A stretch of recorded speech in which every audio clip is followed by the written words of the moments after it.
The marble halls of the Supreme Court had never witnessed anything like this. Justice Clarence Thomas, sitting behind the imposing bench in his black robes, did something unprecedented during oral arguments that sent shockwaves through the legal world and ignited a political firestorm that would dominate headlines for weeks. It started when Representative Jasmine Crockett from Texas walked into the chamber for what was supposed to be a routine constitutional law hearing. But what happened in the next 30 seconds would turn the highest court in America into a battlefield between old guard tradition and new generation defiance. Thomas looked directly at the young Congresswoman and said words that would echo across every news network in America. Some people in this chamber need to learn to respect the traditions that built this institution. The room fell silent. Crockett's eyes blazed, and what she said next would make Justice Thomas visibly tremble with anger. This wasn't just a clash between a Supreme Court justice and a Congresswoman. This was the moment that exposed the deep divide in American politics and showed the nation what happens when tradition meets disruption head-on. Before we dive into this explosive confrontation, hit that like button and subscribe so you never miss the political drama that's reshaping America. Now, let's see how a young black Congresswoman took on one of the most powerful men in the country and won. Justice Clarence Thomas sits as one of the most conservative voices on the Supreme Court, appointed by President George H.W. Bush in 1991. For over 3 decades, he has been the embodiment of judicial traditionalism, believing deeply in originalism and the sanctity of constitutional interpretation as the founders intended. At 75 years old, Thomas has weathered countless political storms, from his controversial confirmation hearings involving Anita Hill to recent ethics scandals involving luxury trips and real estate dealings. He's known for his silence during oral arguments, often going entire sessions without asking a single question. When Thomas speaks, people listen, because it's rare and usually significant. Thomas represents the old guard of American jurisprudence. He believes in hierarchy, respect for institutions, and maintaining the dignity of the court above all else. To him, the Supreme Court isn't just a workplace. It's a sacred institution that demands reverence from everyone who enters its halls. But behind the judicial robes, Thomas has become increasingly isolated on the court. Even conservative colleagues have grown uncomfortable with his ethics controversies and his wife's political activism. Sources within the court describe him as bitter and defensive, someone who feels constantly under attack by liberals and the media. This siege mentality has made him more combative in recent years, more willing to use his position to strike back at perceived enemies. Representative Jasmine Crockett is everything Thomas isn't expecting from the new generation of politicians. At 43, she's a former civil rights attorney from Dallas who was first elected to Congress in 2022. She's known for her sharp legal mind, her fearless questioning during committee hearings, and her absolute refusal to be intimidated by anyone, regardless of their title or position. Crockett grew up in St. Louis, worked her way through law school, and spent years fighting for criminal justice reform before entering politics. She's part of a new wave of progressive lawmakers who believe that tradition without progress is just another word for stagnation. In Congress, she's already made waves by challenging senior members during hearings, calling out hypocrisy wherever she sees it, and using social media to connect directly with voters. She doesn't believe in staying quiet just because someone has more seniority. To Crockett, respect is earned, not automatically given because of a title. This confrontation represents more than just two people disagreeing. It's about the future of American institutions. Thomas sees himself as protecting the dignity and traditions that have made the Supreme Court respected for centuries. Crockett sees herself as fighting against systems that have historically excluded people who look like her.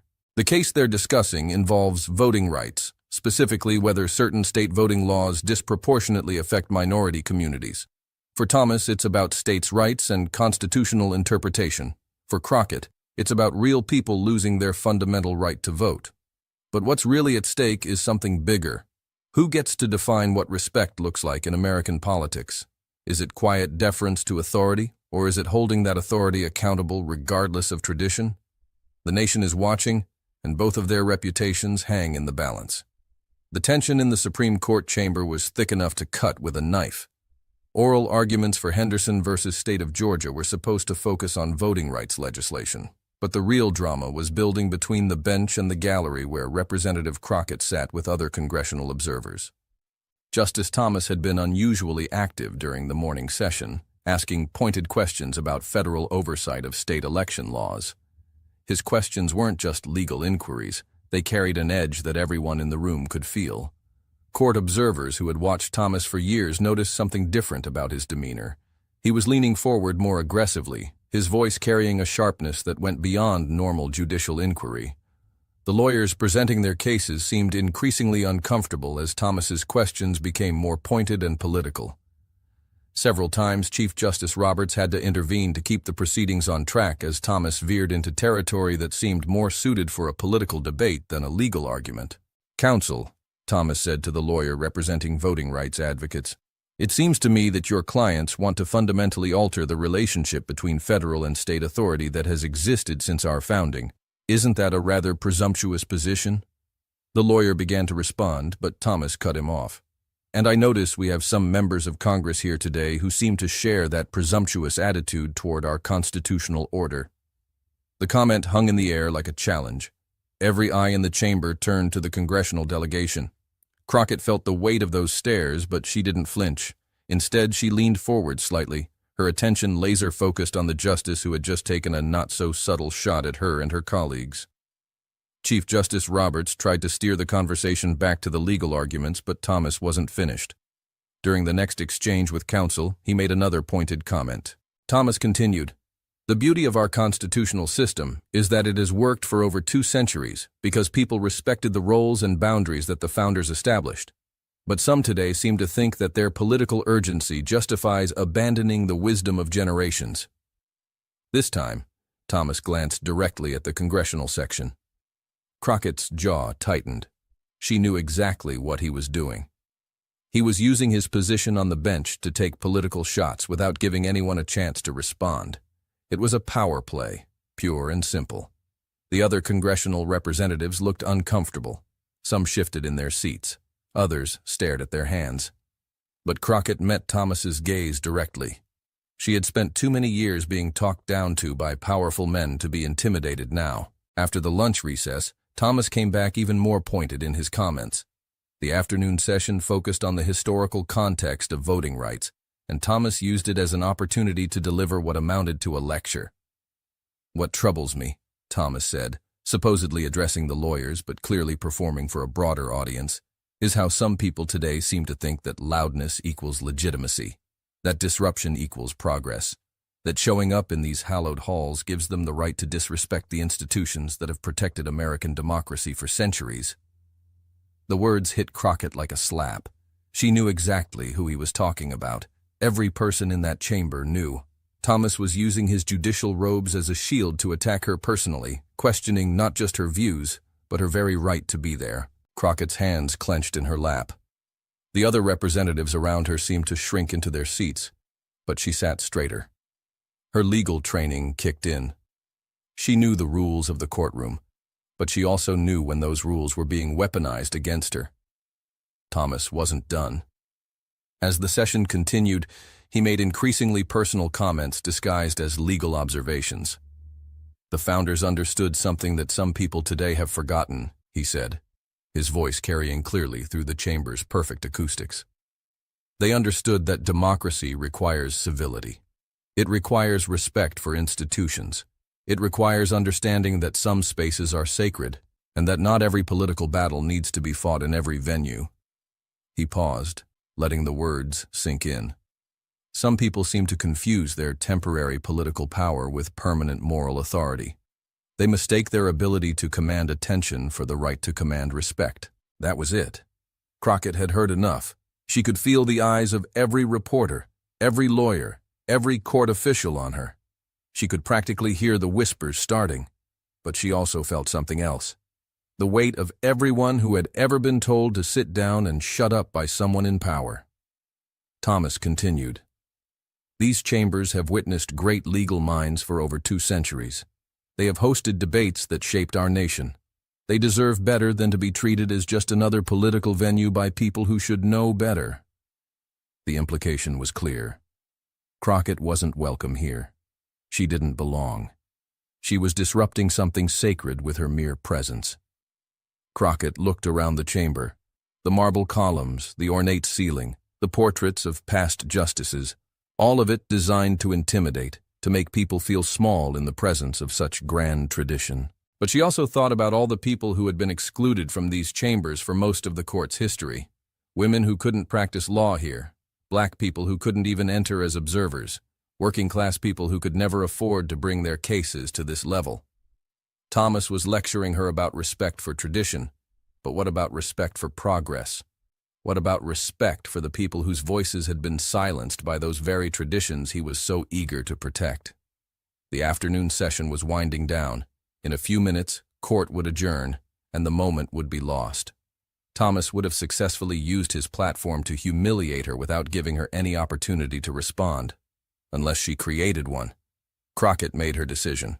As Justice Thomas prepared to deliver what sounded like closing remarks about the case, but were really closing remarks about her, she stood up. The sound of her chair moving scraped against the chamber's silence like a gunshot. Every head turned. Chief Justice Roberts looked startled. Thomas stopped mid-sentence, his eyes narrowing as he realized what was happening. Protocol demanded that she remain seated and silent. Tradition insisted that she defer to the authority of the court, but Crockett had spent her entire career fighting against systems that used protocol and tradition to silence people like her. She looked directly at Justice Thomas, her voice clear and strong enough to carry through the entire chamber. "Your Honor, with all due respect." The chamber held its breath. What happened next would either make or destroy her political career. The entire Supreme Court chamber froze as Representative Jasmine Crockett stood in the observer gallery, her voice cutting through centuries of judicial protocol like a sword through silk. Chief Justice Roberts looked stunned. The court clerks stopped writing. Even the lawyers at the counsel table turned to stare. Justice Thomas's face went from surprise to anger in seconds. "Congresswoman," he said, his voice sharp as broken glass, "you are out of order. This is not the House floor. You will sit down immediately." But Crockett didn't sit down. Instead, she stepped forward slightly, her legal training evident in how she composed herself. She knew exactly what she was doing, and what it would cost her. "Your Honor," she said, her voice steady and clear, "with all due respect, I cannot sit silently while you use this bench to attack my character and question my right to be here." The chamber erupted in whispers. Court officers moved nervously, unsure how to handle a situation that had never occurred in the court's 234-year history. Thomas leaned forward, his face flushed with anger. "Ms. Crockett, you are disrespecting this institution and everything it stands for. I suggest you remember where you are." Crockett met his gaze without flinching. "Justice Thomas, I know exactly where I am. I'm in the People's Court, the court that belongs to every American citizen, not just the ones who look like the people in those portraits behind you."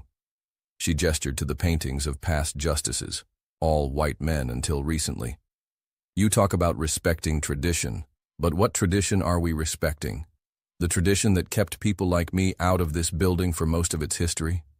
The tradition that said black people couldn't be lawyers, couldn't be judges, couldn't even be full citizens?" Thomas's knuckles were white as he gripped the bench. "You are completely out of line. Security should remove you immediately." But before security could move, Crockett continued, her voice growing stronger with each word. "You want to talk about disrespecting institutions, Justice Thomas? Let's talk about respect." Crockett pulled out her phone, another breach of protocol that sent gasps through the chamber. "Let's talk about the $267,000 in unreported gifts you received from Republican donors. Let's talk about the luxury vacations on Harlan Crow's super yacht, the private jet trips to exclusive resorts, the real estate deals involving your mother's property." The specific details hit like hammer blows. Crockett had clearly done her homework, and every fact she cited was documented and verifiable. The precision of her accusations made them impossible to dismiss as political rhetoric. "Let's talk about the RV loan that was mysteriously forgiven," she continued, her voice growing stronger with each revelation. "Let's talk about your wife's text messages to White House Chief of Staff Mark Meadows on January 6th, trying to overturn an election while you sat on cases related to that very election." Thomas shot to his feet, his judicial robes billowing. "How dare you? This is not the place for your political grandstanding. You made it political, Crockett shot back, when you decided to use your position to attack me personally instead of focusing on the law. You want to lecture me about ethics and respect. Sir, you've been ethically compromised for years, and the only reason you're still on this bench is because your friends in the Senate won't hold you accountable. The chamber was in chaos now. Other justices looked uncomfortable. Chief Justice Roberts was frantically trying to restore order. But Crockett wasn't finished. You say I don't belong here, Crockett continued, her voice rising above the murmurs. You say I'm disrespecting sacred traditions. But Justice Thomas, what's truly disrespectful is a judge who takes bribes and calls them gifts. What's truly disrespectful is using your lifetime appointment to settle political scores instead of interpreting the law.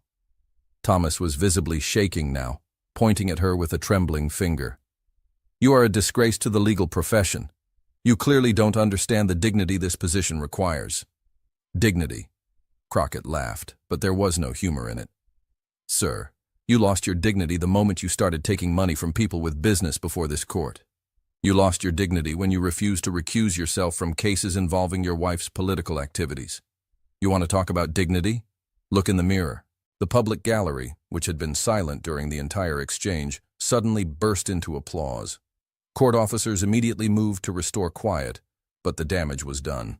The people in the chamber, law students, journalists, regular citizens who had waited in line for hours to observe democracy in action, were showing exactly whose side they were on. Among those clapping was Maria Rodriguez, a first-year law student at Georgetown who had gotten up at 4 a.m. to wait in line for gallery seats. I couldn't help myself, she later told reporters. Seeing someone finally say what we've all been thinking, it was like watching history happen. An elderly black man in the front row of the gallery, later identified as retired Judge William Hayes, was seen wiping tears from his eyes as he applauded. In 60 years of legal practice, he said afterward, I never thought I'd see the day when someone would have the courage to speak truth to power like that in the Supreme Court. Thomas's face was red with rage. Clear the gallery! Clear it now! But Crockett raised her voice over the chaos. Justice Thomas, you can clear this gallery, but you can't clear the truth. You can't clear the fact that millions of Americans are watching this right now and seeing exactly who you really are. As court officers began moving toward her, Crockett delivered her knockout punch. You accused me of disrespecting tradition, Justice Thomas. But the real tradition you're upholding isn't constitutional law or judicial dignity. It's the tradition of powerful men using their positions to silence women and minorities who dare to speak truth to power. It's the tradition of corruption dressed up as respectability. It's the tradition of saying that people like me should be grateful just to be in the room and should never, ever dare to speak up when we see injustice. She paused, her voice dropping to a whisper that somehow carried through the entire chamber. Well, sir, that tradition ends today. I didn't come here to be quiet. I came here to represent the people who sent me, and those people deserve better than a compromised justice who thinks his robes make him untouchable. Thomas was so angry he could barely speak. Get her out of here! Get her out now! As court security approached, Crockett gathered her things calmly. She had said what she came to say.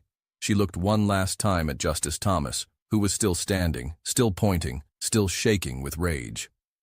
Justice Thomas, she said, her voice now conversational, almost gentle. I hope someday you remember what it means to serve the people instead of serving yourself. The law you're supposed to uphold demands better. The American people deserve better.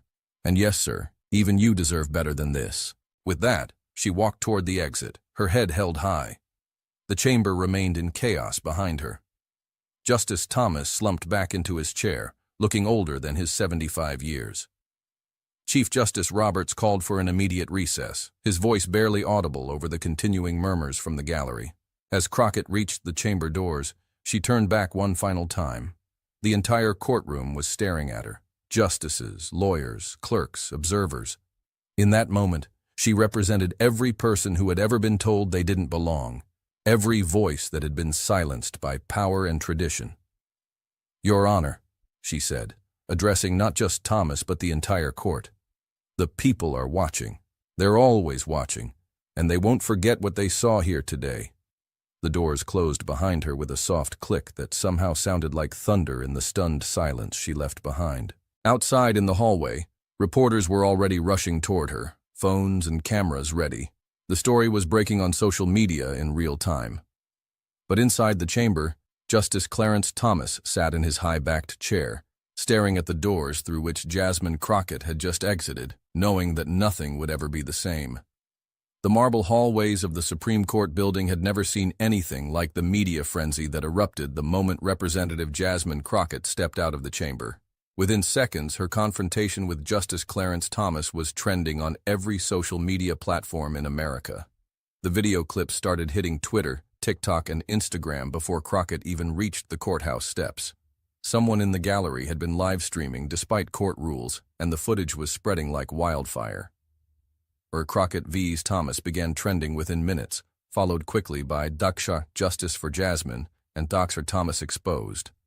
The first tweet that went viral came from a law student who had been in the gallery. "I just watched Representative Jasmine Crockett destroy Clarence Thomas in the Supreme Court. She said what we've all been thinking. This woman is fearless." Within an hour, the hashtag had over 100,000 tweets. By the time Crockett reached the courthouse steps, dozens of reporters were waiting. Cameras flashed as she emerged into the bright Washington sunlight, her head still held high despite the chaos she had left behind. "Representative Crockett," shouted a CNN reporter, "do you regret confronting Justice Thomas in the Supreme Court?" Crockett stopped and turned to face the cameras. Her voice was steady, her message clear. "I regret that it was necessary. But when a Supreme Court justice uses his position to attack a sitting member of Congress instead of focusing on the law, someone has to speak up." "What do you say to critics who argue you disrespected the court?" asked a Fox News reporter. "I'd say that real disrespect is taking hundreds of thousands of dollars in unreported gifts from political donors," Crockett shot back. "Real disrespect is refusing to recuse yourself from cases involving your spouse's political activities. Real disrespect is using your lifetime appointment to settle personal scores instead of serving the American people." The press conference on the courthouse steps became its own viral moment. Video clips of Crockett's responses were shared millions of times across social media platforms. Back on Capitol Hill, Crockett's confrontation with Thomas sent shockwaves through both parties. Progressive Democrats immediately rallied to her defense, while Republicans demanded consequences for her unprecedented breach of protocol. Alexandria Ocasio-Cortez tweeted within the hour, "Jasmine Crockett did what needed to be done. Clarence Thomas has been ethically compromised for years, and someone finally had the courage to say it to his face. Proud to serve alongside such a fearless advocate for justice." Bernie Sanders followed up. "Representative Crockett spoke truth to power today. While Justice Thomas lectures about respect, he's been taking luxury gifts from Republican mega-donors. The American people deserve better from our highest court." But the response wasn't uniformly positive. Republican leadership immediately condemned Crockett's actions. House Speaker Mike Johnson released a statement calling her behavior a disgraceful attack on judicial independence and an embarrassment to the institution of Congress. Senator Ted Cruz went further, demanding that the House Ethics Committee investigate Crockett for conduct unbecoming a member of Congress. Inside the Supreme Court, the aftermath was equally dramatic. Chief Justice Roberts called an emergency meeting of all 9 justices, the first such meeting in anyone's memory that was triggered by events during oral arguments. According to sources inside the court, Justice Thomas was livid during the closed-door session. He reportedly demanded that the court issue a formal statement condemning Crockett's behavior and banning her from future oral arguments. But other justices were less supportive of Thomas than he expected. Justice Elena Kagan reportedly told her colleagues that while Crockett's methods were unorthodox, her concerns about judicial ethics weren't unfounded. Even some conservative justices seemed uncomfortable with Thomas's demands. Justice Amy Coney Barrett, according to court insiders, questioned whether the court should involve itself in political disputes with Congress. In the end, the court issued a brief, carefully worded statement. "The Supreme Court expects all visitors to observe proper decorum during proceedings. Today's events were unusual and regrettable."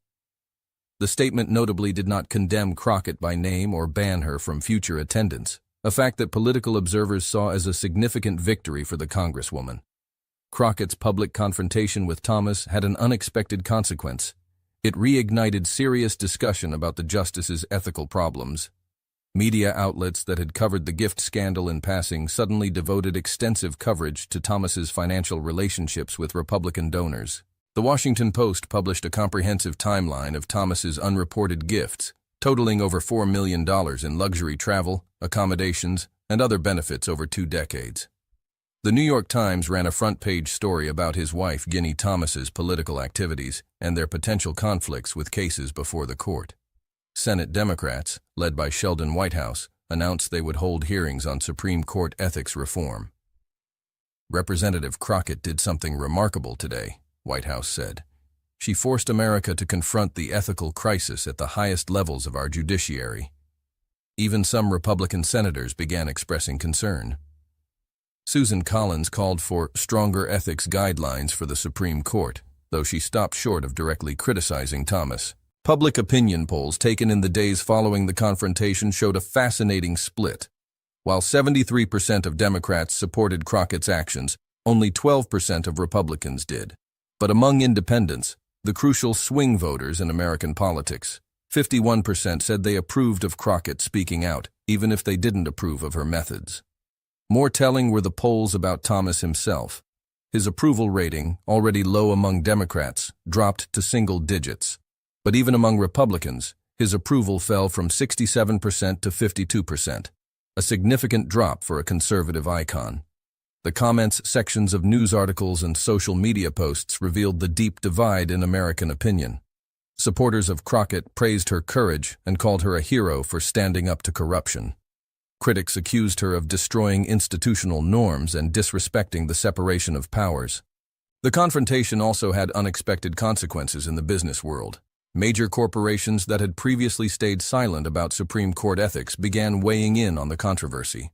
Several Fortune 500 companies issued statements supporting judicial accountability and transparency. Nike's CEO issued a rare political statement. "We believe in accountability at every level of leadership. Justice and transparency shouldn't be partisan issues." Apple's Tim Cook tweeted simply, "Courage comes in many forms." The statements were carefully worded but clearly supportive of Crockett's stance. Meanwhile, companies with ties to conservative donors who had given gifts to Thomas faced new scrutiny. Activist investors began pressuring boards of directors to explain any connections to the Supreme Court ethics scandal. Stock prices for several companies fluctuated as the political controversy became a business liability. The Chamber of Commerce, typically aligned with conservative judicial positions, notably declined to issue any statement defending Thomas.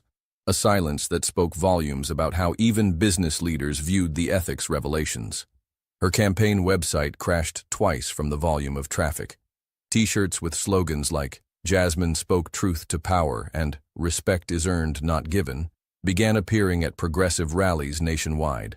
Conservative groups responded by raising money for organizations supporting Thomas and calling for Crockett's censure.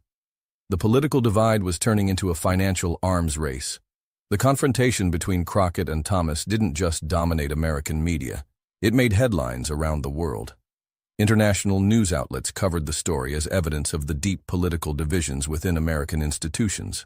The BBC ran a story titled, "American Congresswoman Confronts Supreme Court Justice in Unprecedented Scene." French newspaper Le Monde called it a symbol of institutional crisis in American democracy. German media described it as the moment American judicial dignity cracked in public. Legal scholars from other democracies weighed in on the implications.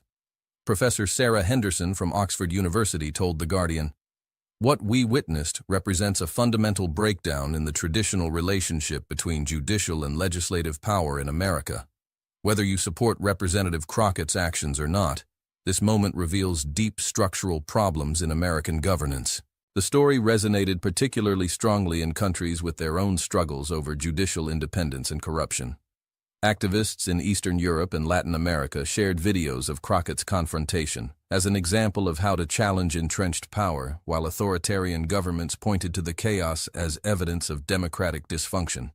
Professor Lawrence Tribe of Harvard Law School tweeted, "Representative Crockett did what journalists, ethicists, and legal scholars have been unable to do for years. she forced America to confront the corruption crisis at the Supreme Court.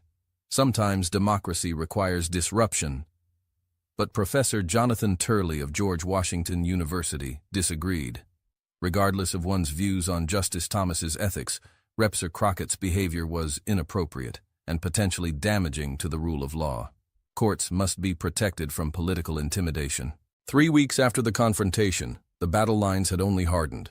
Thomas continued to serve on the court, but faced increased scrutiny of his every action. Crockett became a progressive hero, but also a target for conservative criticism.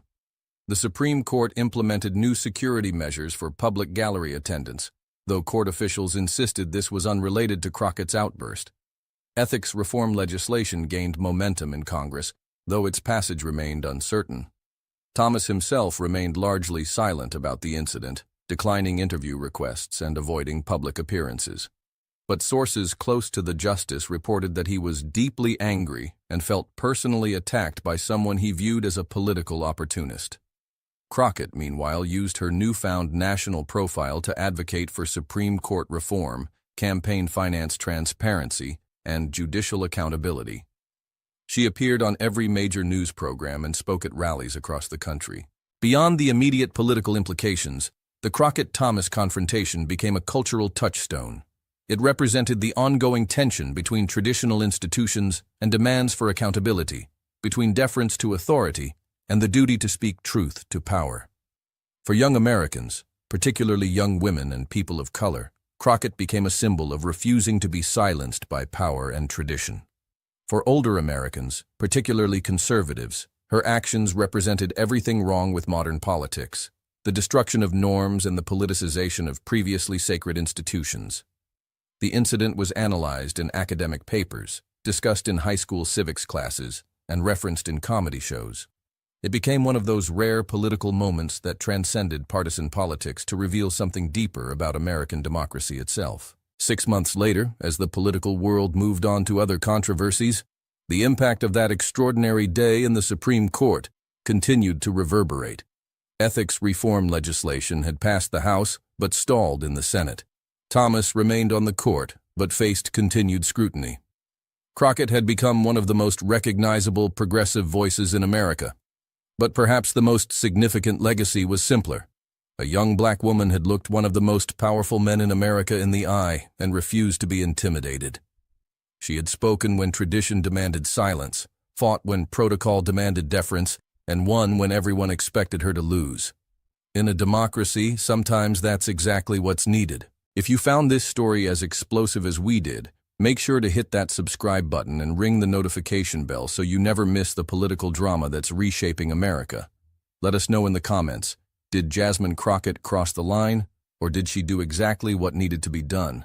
And stay tuned, because with tensions this high between Congress and the Supreme Court, this story is far from over.